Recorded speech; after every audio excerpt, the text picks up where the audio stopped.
Hello students, I am Dr. Swati Gupta and today I am going to explain determinants of elasticity of supply. First, time period.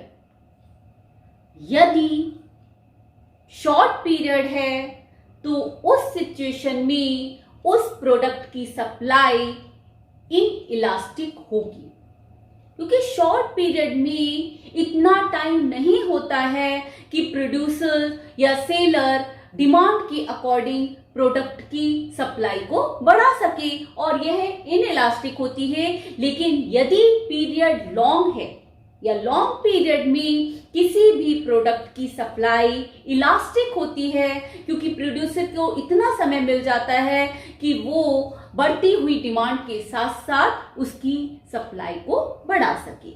Next, ability to store production.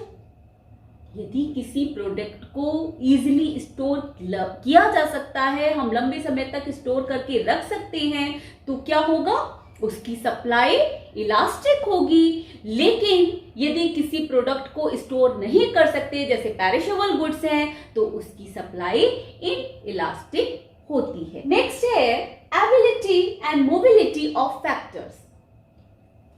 यदि factor एक place से दूसरे place और एक occupation से दूसरे occupation में easily move हो सकते हैं, तो इस सिचुएशन में इलास्टिसिटी इलास्टिक होगी।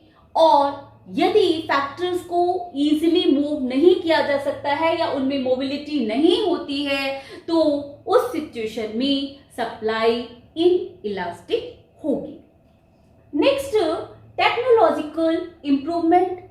यदि किसी प्रोडक्शन में मॉडर्न टेक्नोलॉजी को यूज किया जा रहा है, तो कम समय में ज्यादा सप्लाई को किया जा सकता है, ज्यादा प्रोडक्शन किया जा सकता है और उसके अकॉर्डिंग सप्लाई को घटाया बढ़ाया जा सकता है और उस सिचुएशन तक उसकी सप्लाई इलास्टिक होगी। लेकिन यदि प्रोडक्शन में पुराने घिसे पिटी टेक्निक्स का यूज किया जा रहा है, तो उस सिचुएशन में इजीली प्रोडक्शन को बढ़ाना पॉसिबल नहीं होता है और सप्लाई इनइलास्टिक होती है। नेक्स्ट है कॉस्ट ऑफ प्रोडक्शन। यदि किसी प्रोडक्ट को बनाने में कॉस्ट ज्यादा आ रही है, तो ज्यादा कॉस्ट आएगी तो क्या होगा, प्रोड्यूसर को फायदा नहीं होगा और उस सिचुएशन में उस प्रोडक्ट की सप्लाई इनइलास्टिक होगी। लेकिन यदि किसी प्रोडक्शन को करने में कॉस्ट कम आ रही है, तो प्रोड्यूसर उस प्रोडक्शन को इजीली बढ़ा सकता है और अपने बेनिफिट को मैक्सिमाइज कर सकता है और ऐसे प्रोडक्ट की सप्लाई इलास्टिक होती है। नेक्स्ट है नंबर ऑफ सेलर्स। ये तो ऑब्वियस है कि यदि सेलर्स मार्केट में ज्यादा हैं, किसी प्रोडक्ट के ज्यादा सेलर हैं, जैसे परफेक्ट और इम्परफेक्ट कंपटीशन, तो उस सिचुएशन में किसी भी प्रोडक्ट की सप्लाई इलास्टिक होती है या elasticity of supply relatively elastic होती है कंपेरेटिवली उस मार्केट के जहां पर एक या दो सेलर्स होते हैं, जैसे मोनोपोली और ओलिगोपोली। नेक्स्ट है kinds and nature of market. यदि एग्रीकल्चर गुड्स का मार्केट है, तो एग्रीकल्चर गुड्स को इजीली बढ़ाना पॉसिबल नहीं होता है, क्योंकि एग्रीकल्चर गुड्स क्लाइमेट कंडीशंस पर भी डिपेंड, मैक्सिमम क्लाइमेट कंडीशन पर निर्भर करती है और उस सिचुएशन में एग्रीकल्चर गुड्स की सप्लाई इनइलास्टिक होगी। लेकिन यदि मैन्युफैक्चर कंज्यूमर गुड्स हैं, तो उस सिचुएशन में उस प्रोडक्ट की डिमांड बढ़ने के साथ साथ सप्लाई को बढ़ाना इजी हो जाता है और ऐसे प्रोडक्ट की सप्लाई इलास्टिक या रिलेटिवली इलास्टिक होती है। नेक्स्ट है गोल ऑफ द फर्म। यदि फर्म का गोल अपने प्रॉफिट को मैक्सिमाइज करना है, प्रॉफिट को मैक्सिमाइज करने का मतलब है कि वो अपने प्रोडक्शन की प्राइस ज्यादा रख रहा है, और प्रोडक्शन का यदि प्राइस ज्यादा होगा तो ऑब्वियसली उस प्रोडक्ट की डिमांड कम होगी, और डिमांड कम होगी तो सप्लाई भी कम होगी, और ऐसे इस सिचुएशन में उसकी सप्लाई इनइलास्टिक होती है।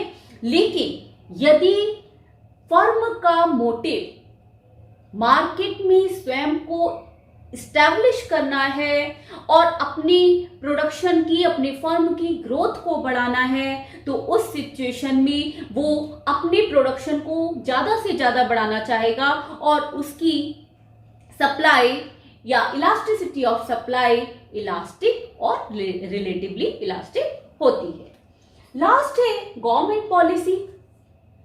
यदि गवर्नमेंट पॉलिसी बहुत स्ट्रिक्ट है, गवर्नमेंट बहुत हाई टैक्सेस इंपोज कर रही है, सब्सिडी की फैसिलिटी नहीं दे रही है, रिबेट्स नहीं दे रही है, तो उस सिचुएशन में क्या होगा?